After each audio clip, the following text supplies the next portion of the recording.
आप देख रहे हैं केवल सच तक। महागठबंधन की सरकार बने हुए 1 साल हो गई है, लेकिन विपक्ष सरकार पर हमलावर है कि 1 साल में सिर्फ लूट और खसोट हो रहा है, जिसको लेकर बिहार सरकार के मंत्री मदन साहनी ने बीजेपी पर करारा हमला करते हुए कहा कि पहले वह तो बताएं 9 साल में क्या किया। हमने 1 साल में युवाओं को रोजगार दिया, शिक्षकों को नौकरी दिया। वहीं आगे कहा कि बिहार के विद्यालयों की स्थिति सुधरा और बच्चे सही समय पर स्कूल जा रहे हैं। बीजेपी यह तो बताए वह 9 साल में क्या किया। सिर्फ दंगा फैलाया और नफरत की आग में लोगों को डाला। मेरे सुशासन की बरसी मना रहे हैं आप लोग। पहले तो उनको अपना 9 साल का हिसाब देना चाहिए ना।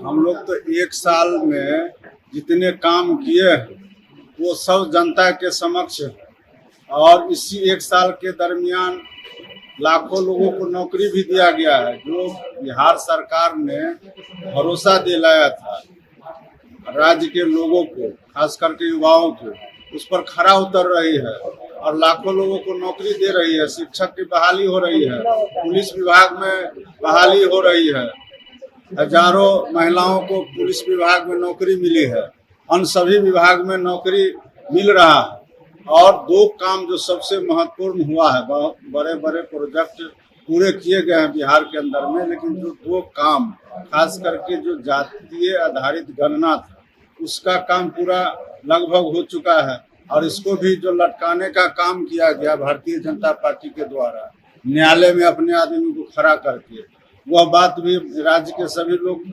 अवगत हैं इस मामले में।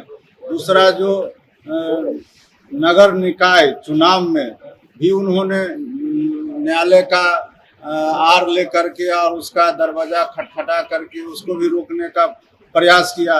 लेकिन राज्य सरकार और माननीय मुख्यमंत्री जी हमेशा से जो अति पिछड़ा है, दलित है, पिछड़ा है, उनके आरक्षण के पक्षधर रहे हैं। और पंचायत चुनाव हो या नगर निगम चुनाव हो, दोनों जगह उन्होंने आरक्षण दिया है। अति पिछड़ों को भी दिया है, महिलाओं को भी दिया है। और उनके आरक्षण के बिना इन्होंने चुनाव नहीं कराया। और जो ट्रिपल टेस्ट के आधार पर चुनाव होना था, उसके आधार पर इन्होंने अति पिछड़ा आयोग का भी गठन किया। और उसके बाद सभी जगह जा करके सभी जिला में उसका जो ट्रिपल टेस्ट का काम था उसको पूरा करके तब चुनाव कराया गया। तो राज्य सरकार बिहार के जनता के लिए, गरीबों के हित में हमेशा काम कर रही है। अब जवाब तो उनको देना चाहिए जिन्होंने कहा था कि हम 2 करोड़ नौकरी देंगे प्रत्येक साल, सभी के खाता में 15 लाख भेजने का काम करेंगे, किसानों का आय बढ़ाएंगे। उनको जवाब देना चाहिए। और फिर बहुत जो है सीना चौड़ा करके बोलते थे, तो फिर मणिपुर में जाने में उनको क्या परेशानी है, इसका भी जवाब देना चाहिए।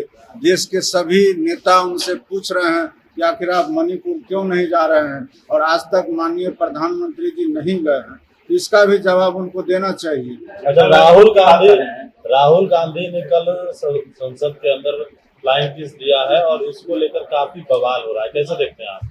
ये तो आप जान लीजिए कि भारतीय जनता पार्टी अपनी नाकामी को छुपाने के लिए पहले से ही कोई न कोई मसला को तैयार करके रखते हैं। हम लोग भी लगातार जो अविश्वास प्रस्ताव पर बहस हो रहा था उसको हम लोग टेलीविजन में देख रहे थे, तो हम लोग को तो कहीं से नहीं लगा कि किसी महिला सांसद के तरफ वो फ्लाइंग किस कर रहे हैं या किधर कर रहे हैं।